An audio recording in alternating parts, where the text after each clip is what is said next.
So to anyone that thinks that your lights don't dim on your Tundra, I got good news for you. They're supposed to.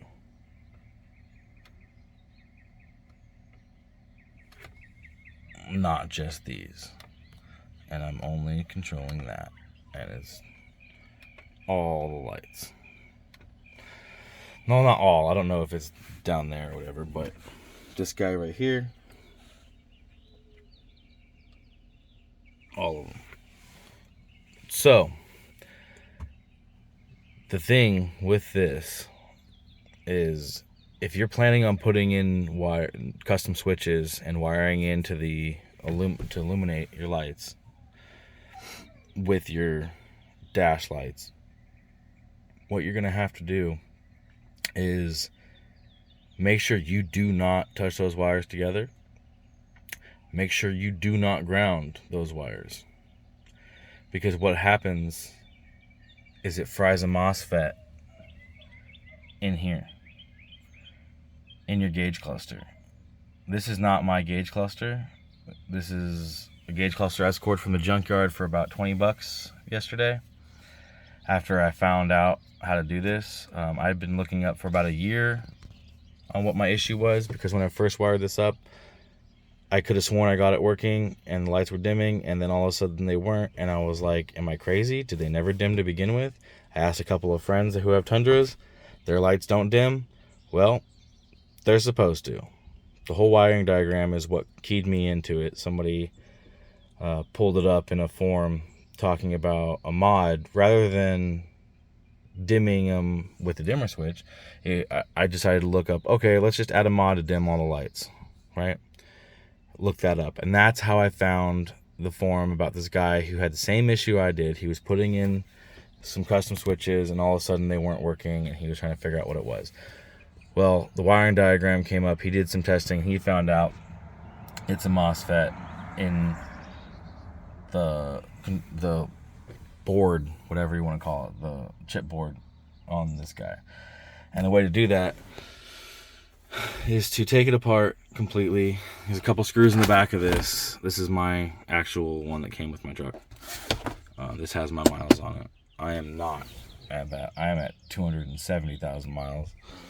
But I could send this out and get it programmed and it would have my miles. But I mean, if I can just solder on a MOSFET to this guy, then we're good. I ordered the MOSFETs. I already had this apart and I was looking at it. I put it back in my truck and drove to the junkyard yesterday looking for some other parts for another project I'm doing, and I found this in one of the vehicles.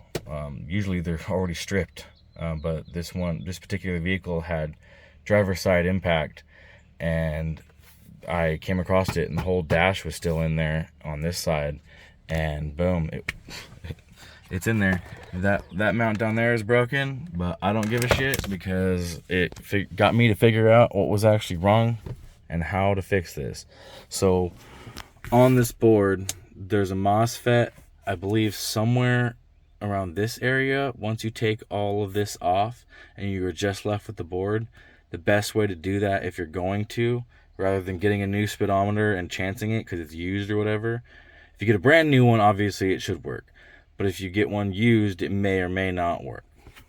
But when you want to break these off, break their friction, they're not glued on or anything. Just rotate them the opposite way they go and they'll start to pull off very, very easily. And when you put them back on, put RPMs at 0, miles per hour at 0. Do not put that on the C or the other ones, as you'll see on the other one I'll show you in a second. That was my mistake. They actually rest down there like that, slightly off. Slightly below is where they all need to be, and I will fix that on mine when I take it apart and do the MOSFET. But for now, I got my lights dimming, and I'm very happy because I thought I was going crazy. And to all of you trying to figure this out, it's just a MOSFET that gets fried in this guy, and this guy controls the ground that goes to all of them to control the dimming. It's really lame that if that's the system, they could have put it on a different system where you could have just easily replaced a fuse if it fried it or whatever, or on its own relay. But no, they did it with the gauge cluster, which is going to cost you like $400 or $500 brand new. And that's insanity. I scored this guy for $20 at a junkyard. Yes, it had damage. Yes, it was 40% off day, but whatever. Now you know. Now you know. And I hope this helped you out and got you all your dimming capabilities for your custom switches. And happy DIY, guys.